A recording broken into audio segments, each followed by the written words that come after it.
en 1928 en la ciudad de Rosario.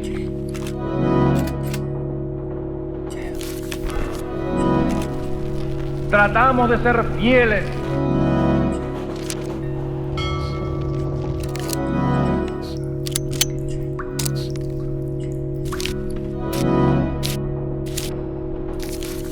Podemos dar nuestra sangre. La chispa. Que sí se puede.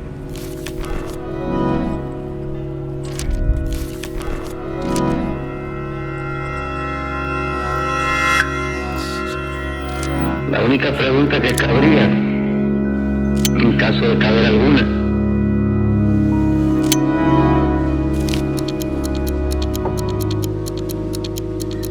es por qué participé.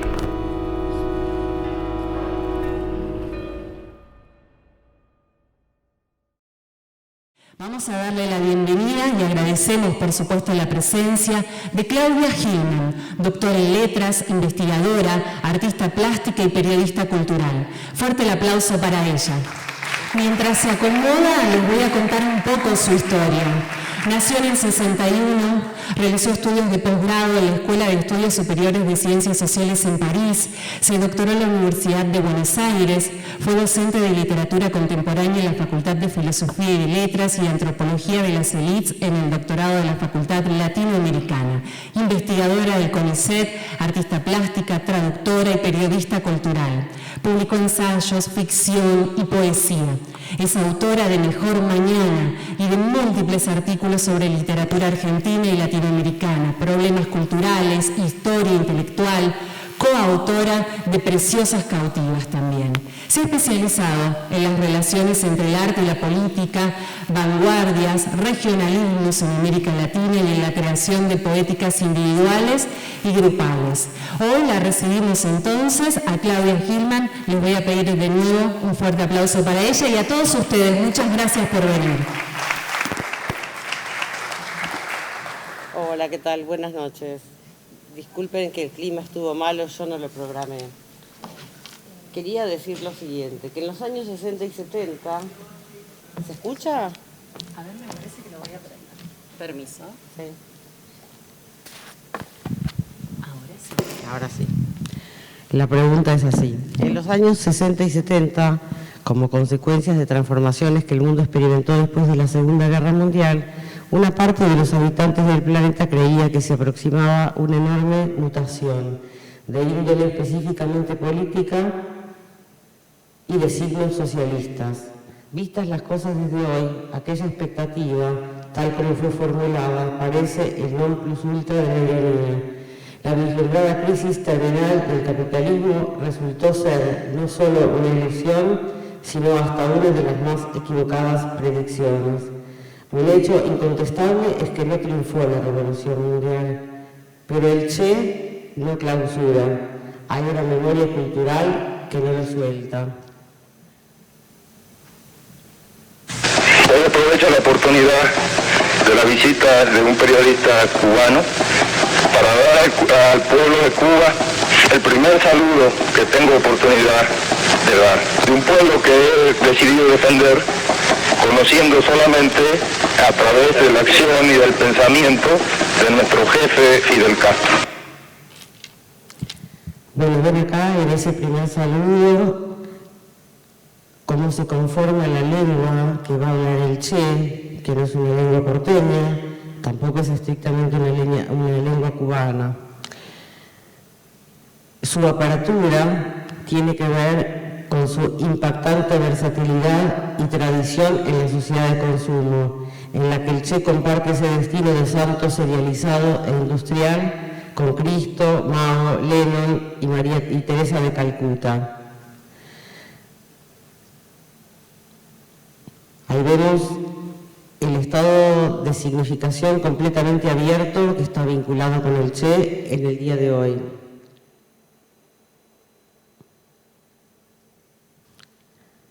Acá también es importante pensar que como ministro el Che firmaba Che en los billetes. La firma no indica a una persona. De la misma manera que uno pone una bandera en una tierra conquistada, uno pone su firma en un objeto cualquiera, incluso en un billete.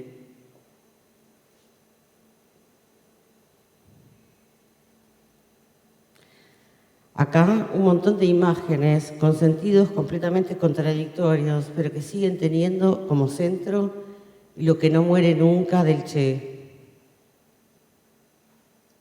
Avísenme si estoy siendo muy rápido. Donde quiera que la muerte nos sorprenda, será bien recibida mientras nuestro grito de guerra sea escuchado.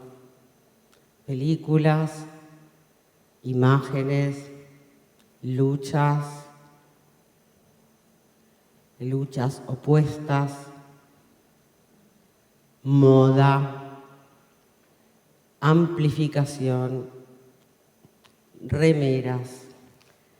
Cuenta el editor Feltrinelli que le pide a Korda la famosa foto de 1962 y en Milán la hizo estampar en un póster. Muy pronto se hicieron las camisetas y Angela Davis, la militante afroamericana, usó las remeras con esa inscripción. Acá en la foto la vemos exactamente puesta junto a la foto de Korda. ¿Qué deja el Che en estado de apertura? En la topología infinita, en el espacio y el tiempo, no es de ninguna parte y es de todas. No es de nadie y es el factor crucial de su universalismo. Aquí, montones de imágenes, cada una con significaciones diferentes.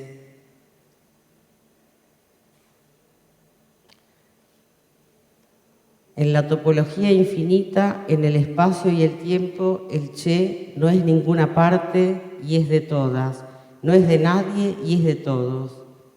El pasaje de la grafosfera a la videosfera es contemporánea del período de actividad de Guevara. Dada su enorme participación en esa nueva cultura basada en lo audiovisual, entra Guevara rápidamente al archivo televisado de su tiempo como una de las figuras más atrapantes. Libros, presencia, transparente, muchos libros, muchos enigmas, muchas certezas, a favor, en contra, mejores biografías, peores biografías, libros, nuevamente, joven, viejo, presente. Algo hace que el Che siempre esté presente.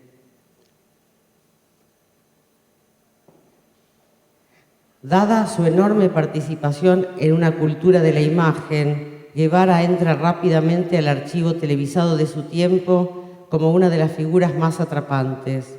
En el proceso histórico del pasaje de una cultura letrada, la grafosfera, que reconoce en la palabra escrita su medio de comunicación fundamental, en ese pasaje, a una cultura audiovisual electrónica, la llamamos videosfera, cuyas formas de representación simbólica están ancladas en los nuevos medios masivos de comunicación ya totalmente hegemónicos en la segunda mitad del siglo XX. Guevara está presente, miembro más que pleno del mundo del libro. En el último estertor de la grafosfera apuesta todo al carácter vivificante de la escritura y los libros. Y sin embargo, también predice la videosfera de la que es protagonista indudable. El Che se sostiene y sostiene. Está atravesado por elementos vivos de culturas pasadas, al tiempo que es el máximo emblema del nuevo tipo de cultura.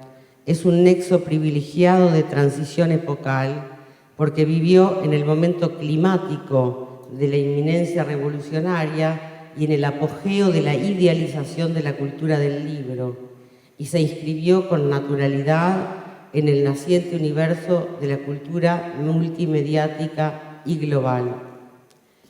La potencia audiovisual sumada a la tendencia de la imaginación religiosa antropomorfista, lo convierte en un mito poderoso y muchas veces sagrado.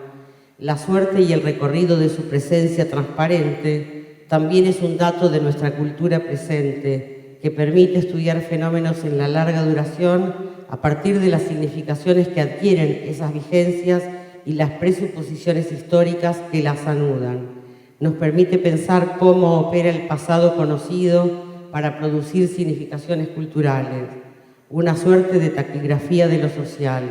Es algo muy valioso. A veces estamos en contra de los lugares comunes, pero los lugares comunes son lugares de entendimiento también. El Che también es un lugar común, en ningún mal sentido. Son lugares de consenso momentáneos acerca de objetos que socialmente todos aceptamos que existen. La apertura del Che remite tanto al futuro como al presente y al pasado. Es arcaico, es emblema del presente, es novísimo. Ironía de la historia que no le diera la completa precisión actual para medir, señalar, comunicarse, tener malos mapas, perderse. Es inconcebible para quien no encontraba en el mapa lo que la naturaleza tendría que haber puesto allí. El Che es arcaico en su visión heroica y ejemplarizante, de inspiración legendaria y de argumento de relato oral, épico. También en su preferencia por el ámbito rural, los campesinos. Aquí vemos ese viaje iniciático, uno de esos. Acá tenemos al Che en Guatemala. Aquí está con Hilda Gadea, su primera esposa. El mundo en el que el Che emerge, ubicuo, posee tanto los elementos de reproducción a gran escala como una memoria cultural en la que conviven elementos orales y letrados que convergen en la figura del hombre ejemplar. Sale de la Argentina prácticamente como un rotoso y termina siendo recibido por multitudes y jerarcas de la economía mundial.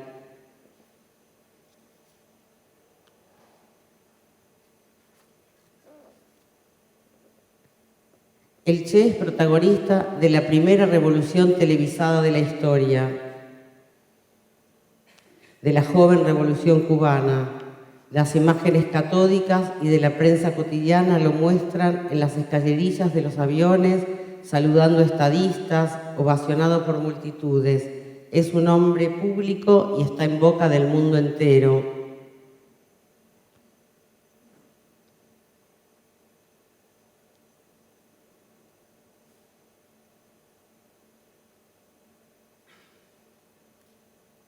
Ejemplo de un nomadismo espacial y temporal incalculable, el Che se mueve en todas las geografías posibles, primero en su país natal y luego por el mundo, en estaciones climáticas, todas singulares, todas memorables. Es un nomadismo que comienza en la infancia y que tiene un ímpetu que no se detiene con la muerte, todo lo contrario. Gran apertura, por ejemplo. En otro punto del espacio-tiempo, declaraciones del cibermilitante y ejecutivo de Google, Wael Ghonim, que reconoce la función determinante de las redes sociales en el derrocamiento del régimen de Mubarak, entrevistado dice: la red mundial es el Che Guevara del siglo XXI. Ya no hace falta una sola figura carismática para galvanizar y organizar a las masas. Esa misma opinión lo compartió Alec Ross, asesor de Estado de los Estados Unidos, y efectivamente sosteniendo que hoy las redes son un equivalente de la taquigrafía social que el Che representó en algún momento.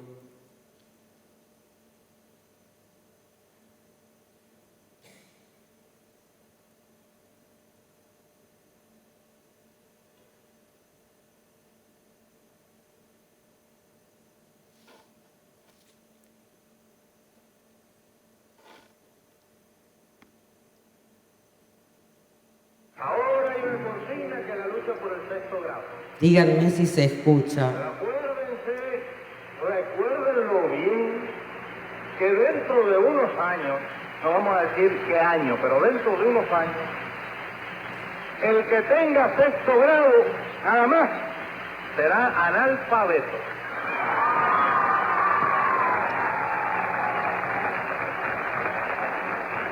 Será el analfabeto de sexto grado. Y los jóvenes,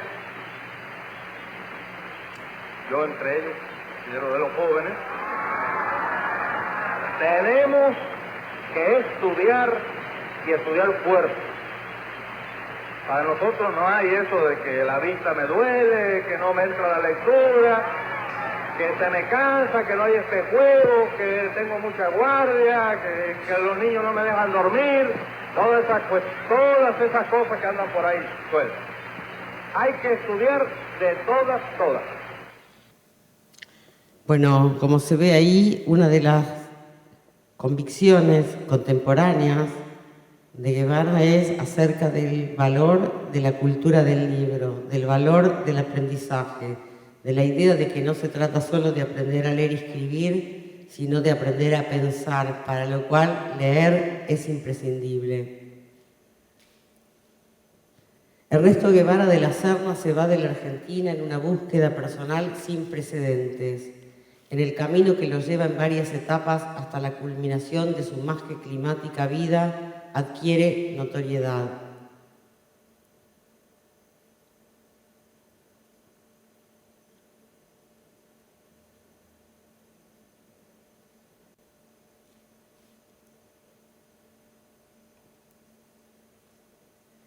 Una de las cuestiones que Guevara adscribe y propone es la ejemplaridad, y el Che Guevara siempre fue ejemplar en ese sentido.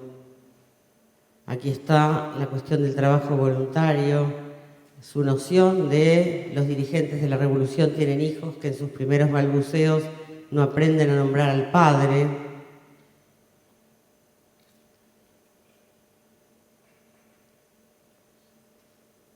No era habitual para la gente de esos lugares ver viajeros sin destino, algo que la palabra turismo no está en condiciones de significar.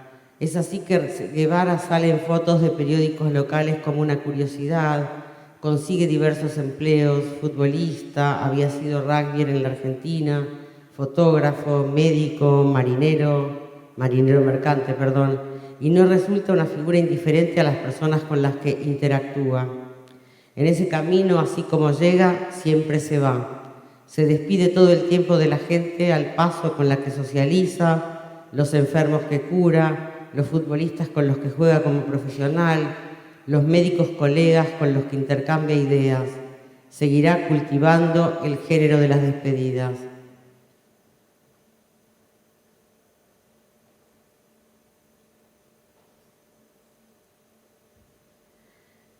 La importancia para el Che de la República Española, la Guerra Civil Española, es absolutamente increíble porque desde chico escucha las noticias por la radio, tiene un tío que es corresponsal de la prensa y están siguiendo día a día lo que estaba pasando en ese momento en España. El Che de chico jugaba a acondicionar lugares para representar, por ejemplo, batallas como el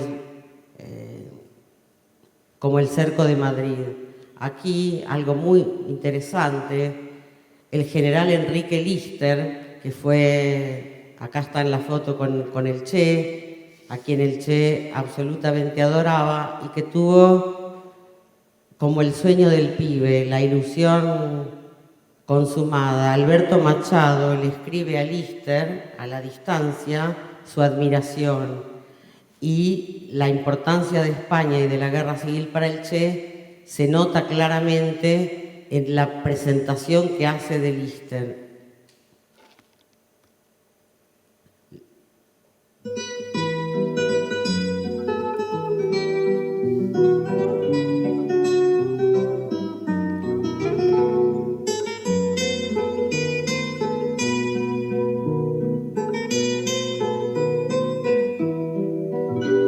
El 18 de julio, en el patio de un convento,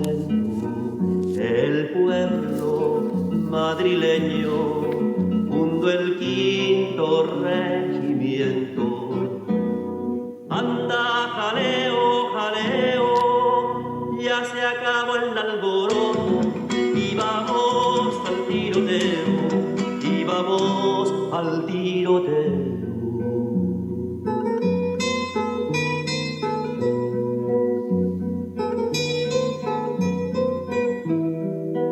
Con Lister y campesino, con Galán y con Modesto, con el comandante Carlos, no hay miliciano con miedo. Anda, jaleo, jaleo, ya se acabó el alboroto y vamos al tiroteo, y vamos al tiroteo.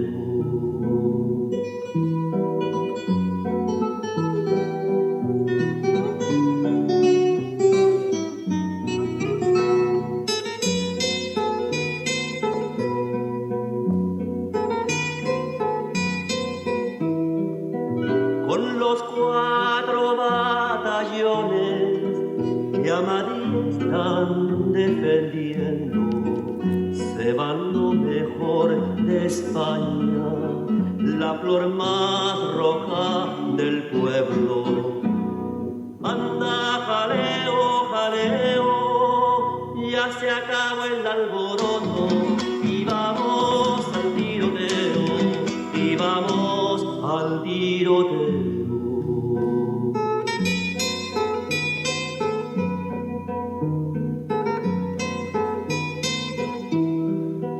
Con el quinto,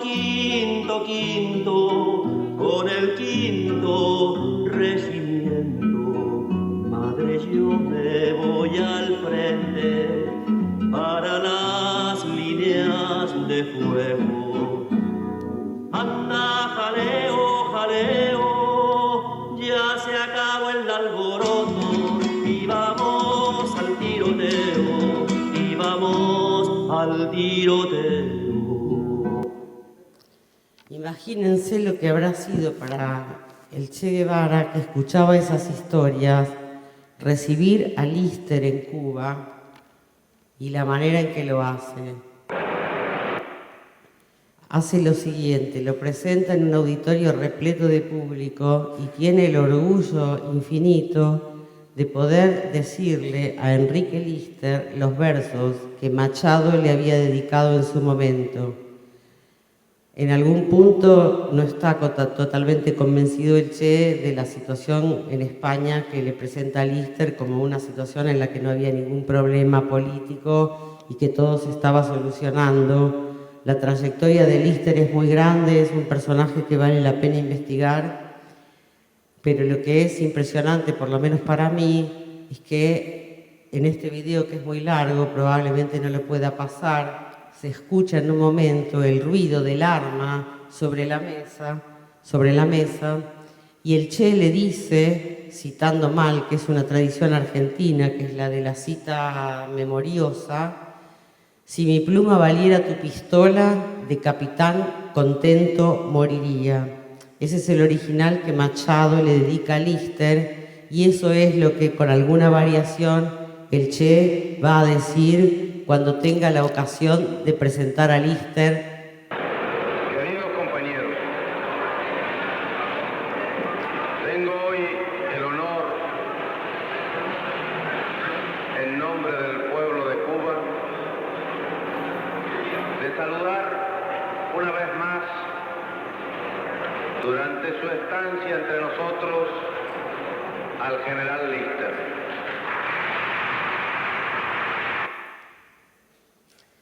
Bueno, cuando termina este video, que es muy largo y muy interesante, si hubiera mucho tiempo, es que el Che pone el arma en la mesa y le dice a Lister, que en ese momento estaba pacificando de alguna manera la cuestión española, que no estaba para nada resuelta, esta idea de la pluma y si valiera la pistola, y el Che le propone de alguna manera continuar la lucha guerrillera en España para acabar con el franquismo.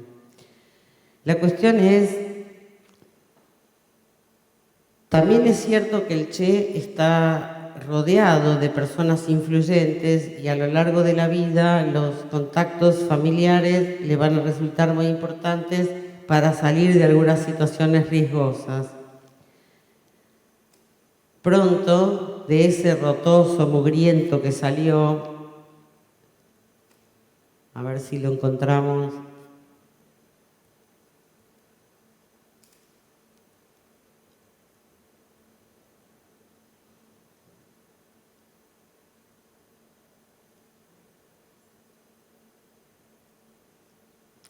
Ahí está el Che, siempre enseñando, siempre leyendo, siempre cerca de los libros, siempre impulsando a la gente para que estudie más.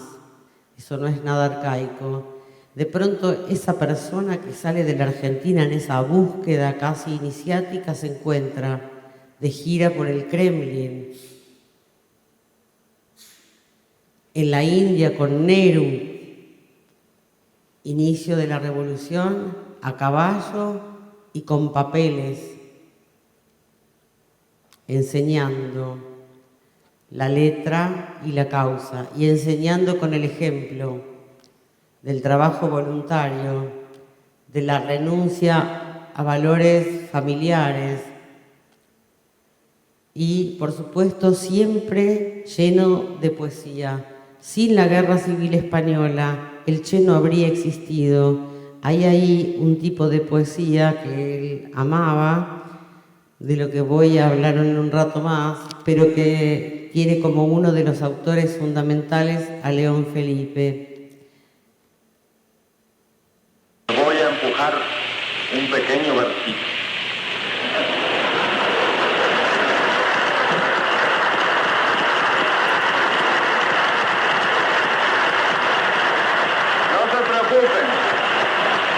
No se preocupen, porque no es de mi propia inspiración, como dicen. Es un poema, nada más que unos párrafos de un poema de un hombre desesperado. Más o menos, porque no tengo muy buena memoria. Quiero decir que nadie ha podido cavar al ritmo del sol y que nadie todavía ha cortado una espiga con amor y con gracia. Acá lo vemos ya como estadista, con Hijita Khrushchev, en España, en un viaje de incógnito, con los padres. El Che se separa de su familia haciendo prácticamente nada y llegan los padres a Cuba en visita de Estado.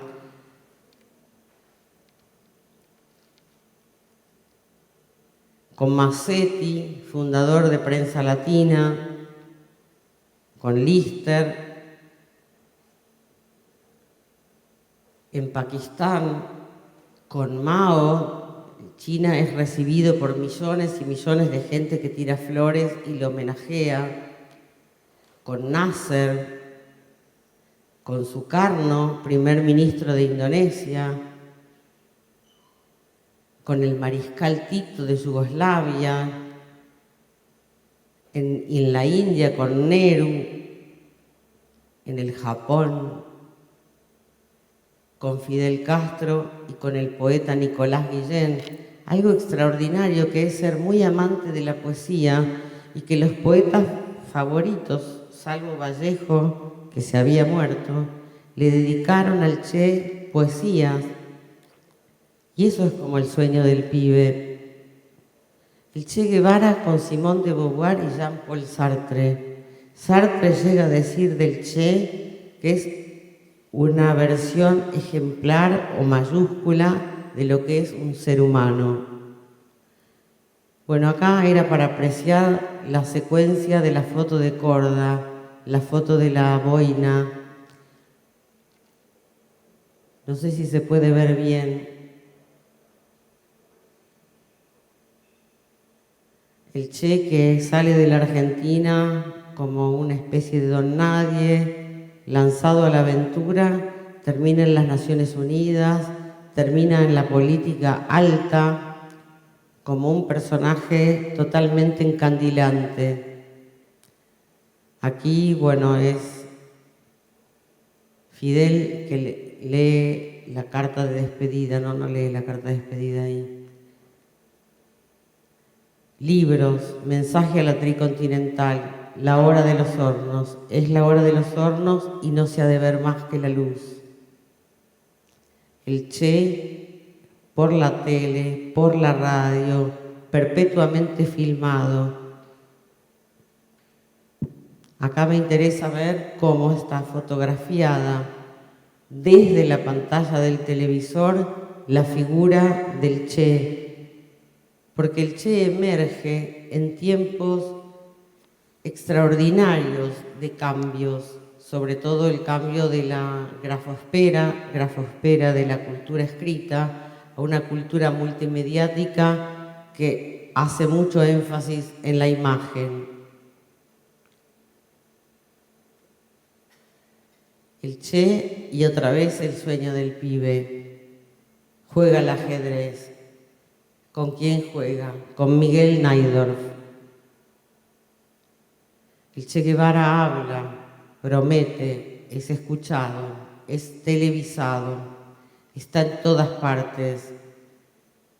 Habla con micrófonos, sin problemas, sin temor, sin timidez.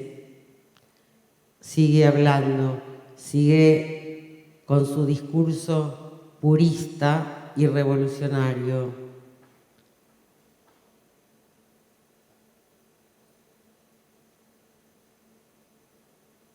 Pregunta, ¿dónde está el Che Guevara?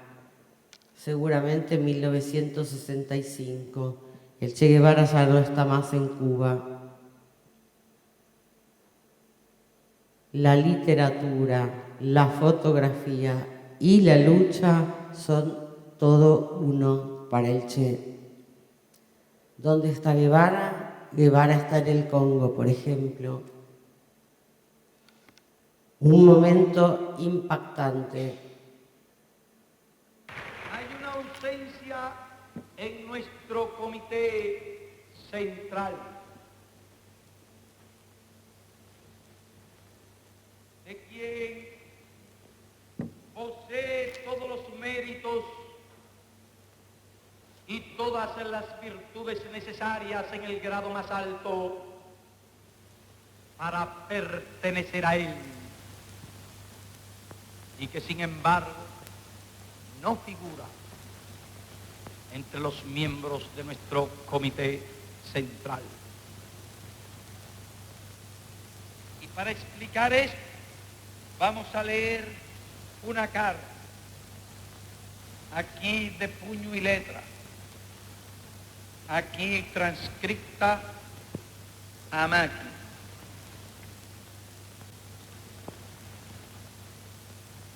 Del compañero Ernesto Guevara.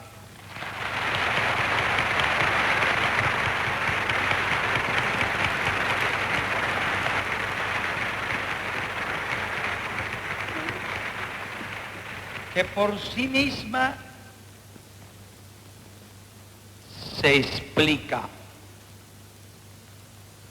Y dice así: Habana, año de la agricultura. Fidel, me recuerdo en esta hora de muchas cosas, de cuando te conocí en casa de María Antonia, de cuando me propusiste venir, de toda la tensión de los preparativos. Un día pasaron preguntando a quién se debía avisar en caso de muerte, y la posibilidad real del hecho nos golpeó a todos. Después supimos que era cierto, que en una revolución se triunfa o se muere, si es verdadera. Muchos compañeros quedaron a lo largo del camino hacia la victoria. Hoy todo tiene un tono menos dramático porque somos más maduros, pero el hecho se repite. Siento que he cumplido la parte de mi deber que me ataba a la revolución cubana en su territorio y me despido de ti, de los compañeros, de tu pueblo, que es ya mío. Hago formal renuncia de mis cargos en la dirección del partido, de mi puesto de ministro, de mi grado de comandante, de mi condición de cubano. Nada legal me ata a Cuba, solo lazos de otra clase que no se pueden romper como los nombramientos. Haciendo un recuento de mi vida pasada, creo haber trabajado con suficiente honradez y dedicación para consolidar el triunfo revolucionario. Mi única falta de alguna gravedad es no haber confiado más en ti desde los primeros momentos de la Sierra Maestra y no haber comprendido con suficiente celeridad tus cualidades de conductor y de revolucionario. He vivido días magníficos y sentí a tu lado el orgullo de pertenecer a nuestro pueblo en los días luminosos y tristes de la crisis del Caribe. Pocas veces brilló más alto un estadista que en esos días. Me enorgullezco también de haberte seguido sin vacilaciones, identificado con tu manera de pensar y de ver y apreciar los peligros y los principios. Otras tierras del mundo reclaman el concurso de mis modestos esfuerzos. Yo puedo hacer lo que te está negado por tu responsabilidad al frente de Cuba, y llegó la hora de separarnos. Sépase que lo hago con una mezcla de alegría y dolor. Aquí dejo lo más puro de mis esperanzas de constructor y lo más querido entre mis seres queridos. Y dejo un pueblo que me admitió como un hijo. Eso lacera una parte de mi espíritu.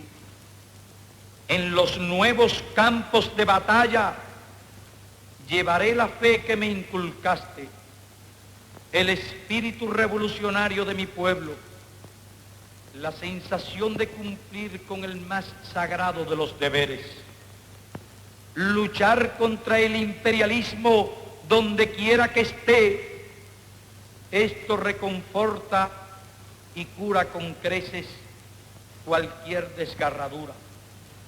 Digo una vez más que libero a Cuba de cualquier responsabilidad, salvo la que emane de su ejemplo, que si me llega la hora definitiva bajo otros cielos, mi último pensamiento será para este pueblo y especialmente para ti. Te doy las gracias por tus enseñanzas y tu ejemplo, y que trataré de ser fiel hasta las últimas consecuencias de mis actos. Que he estado identificado siempre con la política exterior de nuestra revolución y lo sigo estando. Que en donde quiera que me pare, sentiré la responsabilidad de ser revolucionario cubano y como tal actuaré. Que no dejo a mis hijos ni mujer nada material y no me apena. Me alegra que así sea. Que no pido nada para ellos, pues el Estado les dará lo suficiente para vivir y educarse. Tendría muchas cosas que decirte a ti y a nuestro pueblo, pero siento que son innecesarias. Todo esto, señores. Una cosa muy interesante es que el Che siempre se está despidiendo. Es curioso porque además cada despedida significa una especie de juego contra la muerte. Como escribe a sus padres desde México: si por cualquier causa que no creo no puedo escribir más y luego me tocan las de perder, consideren estas líneas como de despedida, no muy grandilocuente pero sincera. Por la vida he pasado buscando mi verdad a los tropezones y ya en el camino y con mi hija que me perpetúa he cerrado el ciclo. Desde ahora no consideraría mi muerte una frustración, apenas como Hikmet, solo llevaré a la tumba la pesadumbre de un canto inconcluso. En esto también está la zona poética que alumbra y que le da respiración al Che. Fíjense, por ejemplo, en la dedicatoria que le hace a Hilda Gadea, en el ejemplar de Martín Fierro que le regala, dice a Hilda para que el día de la partida le quede el sustrato de mi ambición de horizontes y mi fatalismo combatiente. Estamos en el año 1955.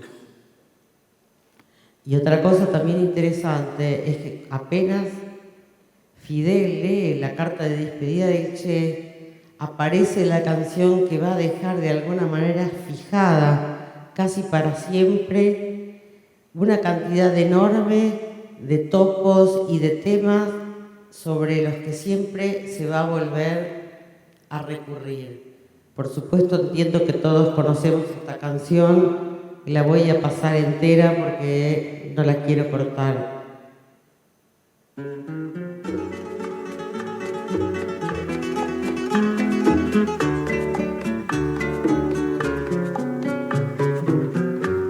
Aprendimos a quererte desde la histórica altura donde el sol de tu bravura le puso cerco a la muerte. Aquí se queda la clara, la entrañable transparencia de tu querida presencia, comandante Che Guevara.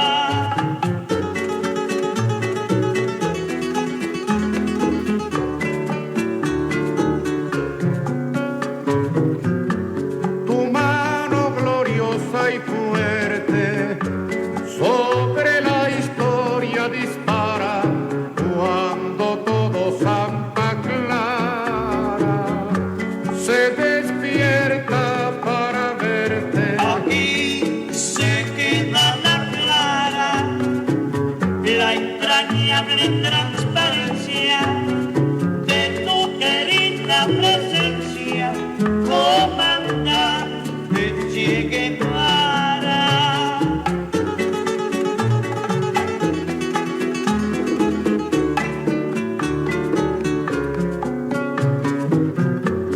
Vienes quemando la brisa con soles de primavera para plantar la bandera con la luz de tu sonrisa. Aquí se queda la clara, la entrañable transparencia de tu querida presencia, comandante Che Guevara.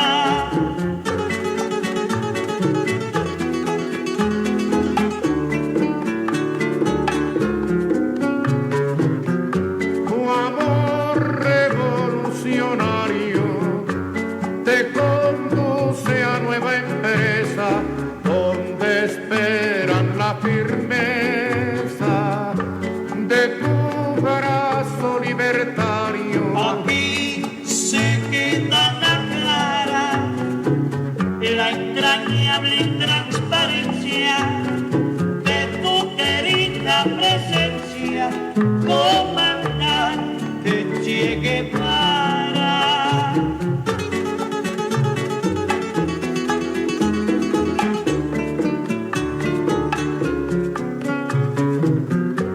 Seguiremos adelante, como junto a ti seguimos y con Fidel te decimos hasta siempre, comandante. Aquí se queda la clara, la entrañable transparencia de tu querida presencia, comandante Che Guevara.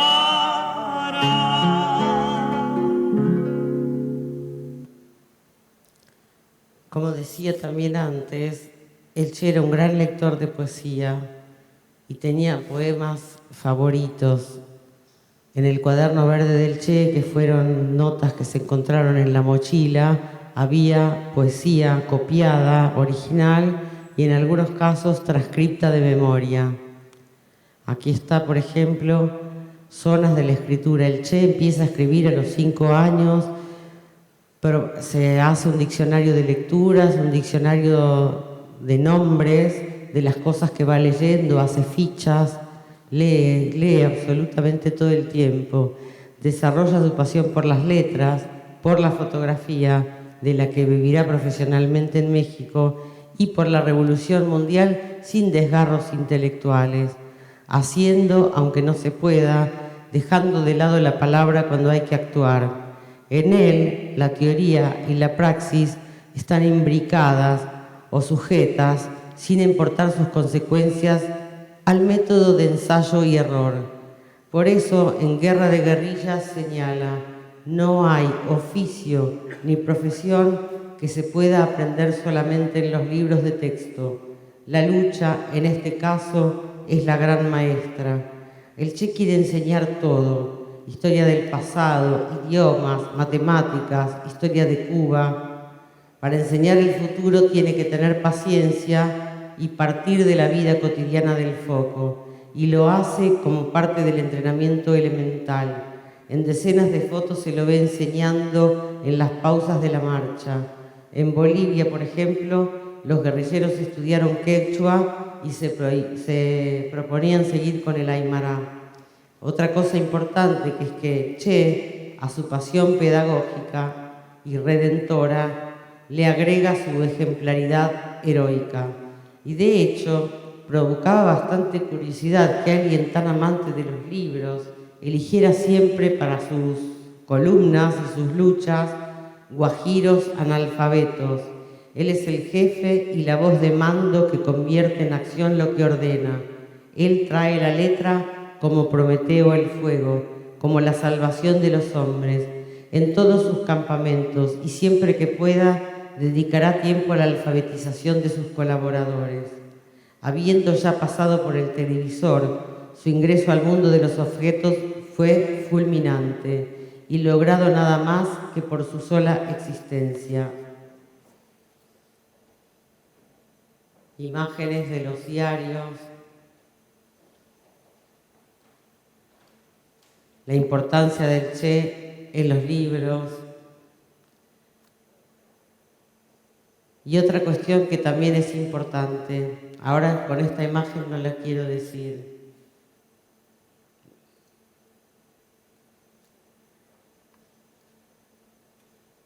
En ese momento se hablaba, con esos términos, del problema de la brecha generacional, la idea de que había una separación enorme entre los jóvenes y los mayores. En ese sentido, así como el Che fue arcaico en la elección de la guerrilla rural y la esperanza en el campesinado, también fue un hombre completamente nuevo.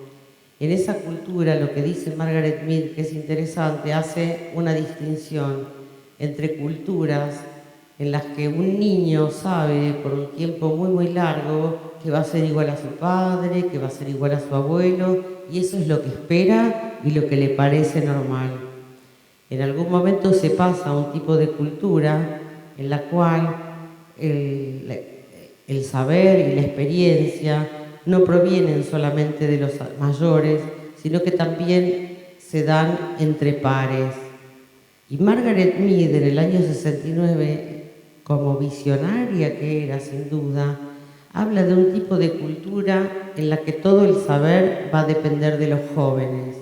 En ese sentido, Guevara claramente ve eso, más allá de las ironías que alguien que era tan astuto y que tenía tan clara la cuestión de la lucha termina quedándose sin redes, perdiendo comunicación con los que lo podían ayudar, a muy poquito tiempo de que eso se solucione para siempre, creando el GPS y un montón de cosas que habrían hecho la historia completamente diferente. El Che, por otra parte, también atraviesa el año 68 europeo como un fantasma vigoroso, como seguramente recordarán de aquí a poco los que conmemoren el 50 aniversario del Mayo francés o los estudiantes muertos en Tlatelolco.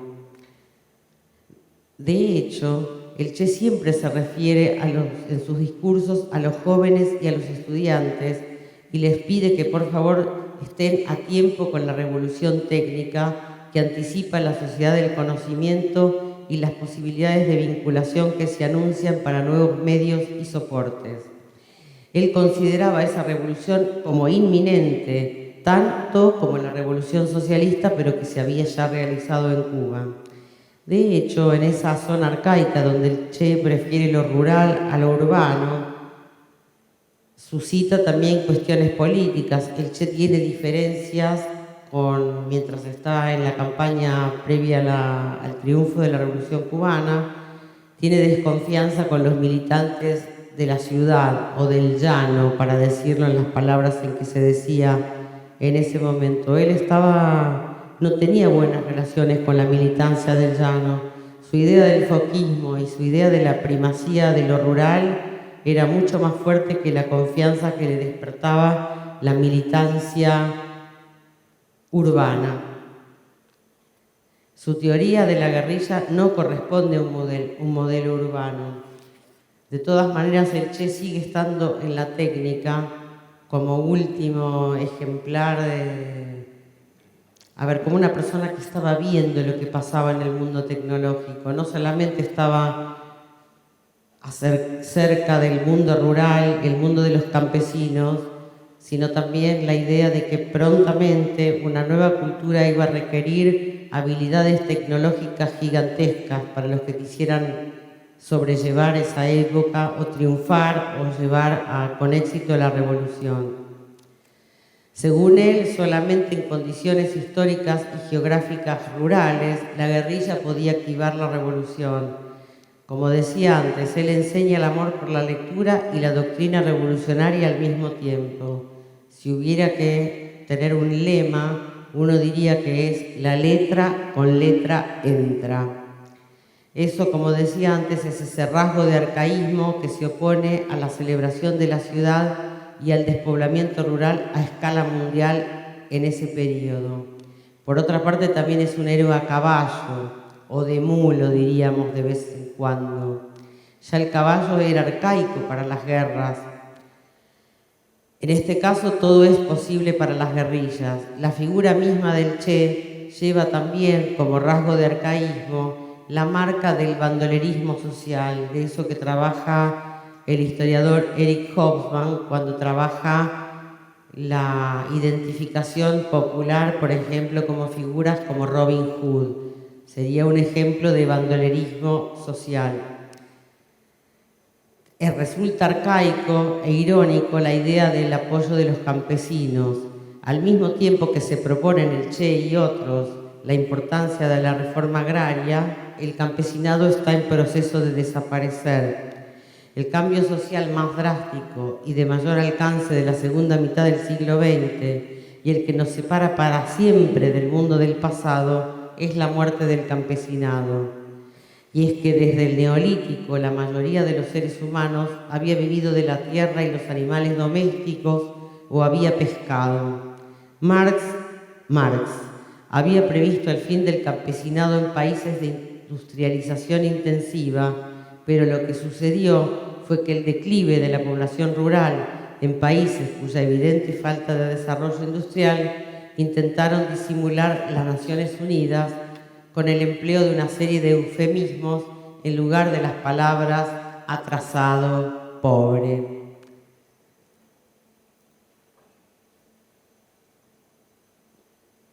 El enlace crístico. Una de las aperturas del Che con el presente es el enlace con Cristo, que se realiza una y otra vez.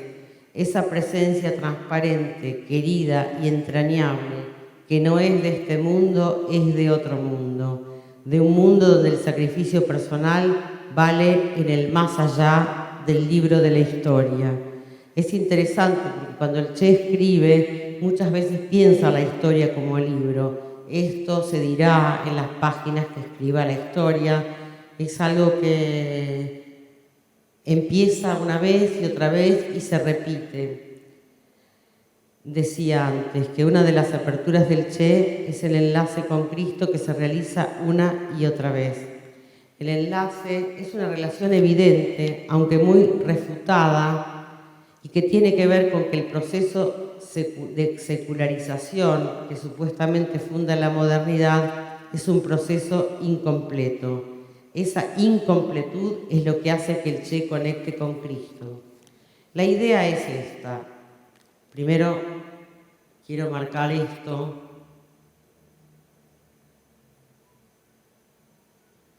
Quien no es revolucionario está en pecado mortal, dice el cura guerrillero Camilo Torres, muerto en combate. Quiero traer esto a colación para que tengamos muy presente cuál es el presente, la contemporaneidad en la que se mueve el Che mientras está vivo. El pecado mortal es no ser revolucionario. Con respecto a la noción de secularización, la idea es esta. Se supone que la modernidad significa que hay un proceso de secularización que desmembró la relación entre el hombre y Dios, que los valores, los seres y las jerarquías ya no estaban vinculadas con ningún poder ni autoridad divinos. Ese proceso se realizó de manera muy incompleta y dejó bolsones de creyentes en la trascendencia prometida por la religión.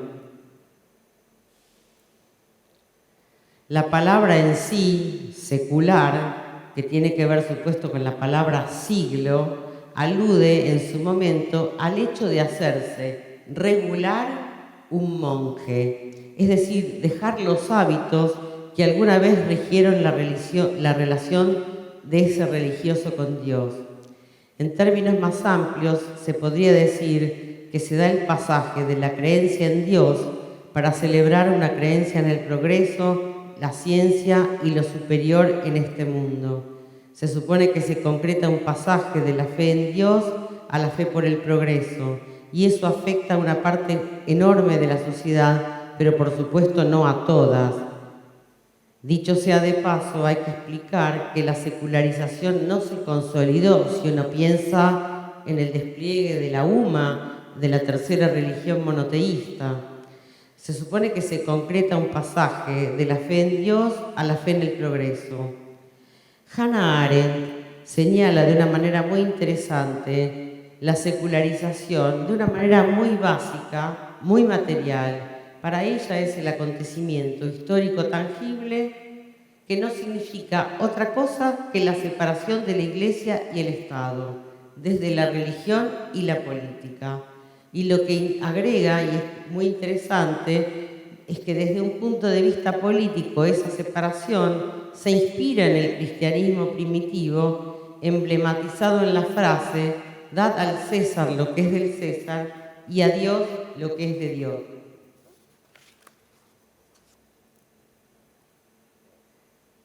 Cuando pensamos en el Che en relación con la secularización, surge la tentación de ponerle grados a la secularización. En todo caso, no aceptarla como un proceso resuelto. Habría que decir también que la cultura está llena de santos y que la católica es una religión de dudoso monoteísmo. Cuba te sabe de memoria, rostro de barbas que clarean y marfil y aceituna en la piel de santo joven, escribe Nicolás Guillén. Y aquí montones de imágenes en donde ese enlace crístico está de manera permanente.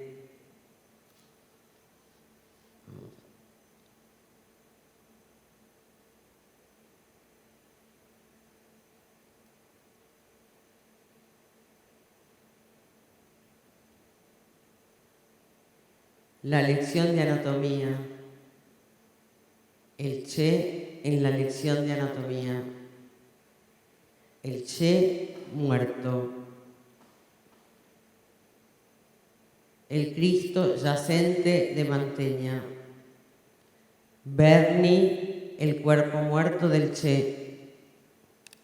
Argentinos homenajeando al Che.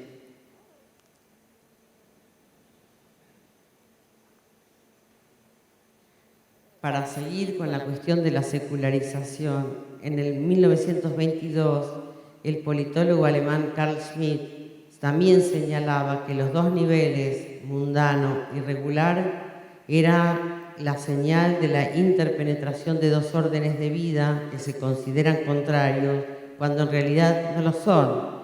Para Schmitt, los conceptos más importantes de la doctrina moderna del Estado son conceptos teológicos secularizados. También Karl Lowitt desarrolla la hipótesis de que la filosofía moderna de la historia se formula como una secularización de la escatología cristiana. El objetivo, el final último, lo que se denomina escatón, lo que el hombre pretende dejar de su propia vida, la pregunta por el sentido y lo que pasará después, pasa del plano de la trascendencia al plano de la inmanencia histórica, de lo que es, de lo que sucede. Puestos de manera mezclada, podríamos decir que es la Biblia con el calefón, o siempre con Dios, o como el gauchito Gil y la difunta Correa. La idea es que para el pensamiento que se cree supuestamente secularizado, centrado en la idea global y universalista del progreso, representa el resultado de una secularización de la teología de la historia de orientación cristiana, es decir, que se seculariza la teología. En este proceso, los atributos teológicos se mundanizan y se transfieren al mundo histórico, y paradójicamente, por la amplitud y plenitud de la secularización, se da un efecto paradójico e imprevisto, la absolutización y la sacralización del mundo histórico. La concepción del tiempo futurocéntrica es incomprensible sin la matriz judeocristiana de la modernidad. La moderna filosofía de la historia tiene su origen en la fe bíblica y en un cumplimiento futuro, y termina con la secularización de su modelo escatológico. Amar al prójimo como a ti mismo. Un décimo y único mandamiento que Jesús impone, dejando detrás otros que nunca son 10. Amá al prójimo como a vos mismo. En una carta que le escribe al publicista Carlos Quijano, el Che le escribe en 1964 ese texto tan conocido que se llamó El socialismo y el hombre en Cuba, en el que desarrolla su concepción del hombre nuevo. Guevara escribe: déjeme decirle, a riesgo de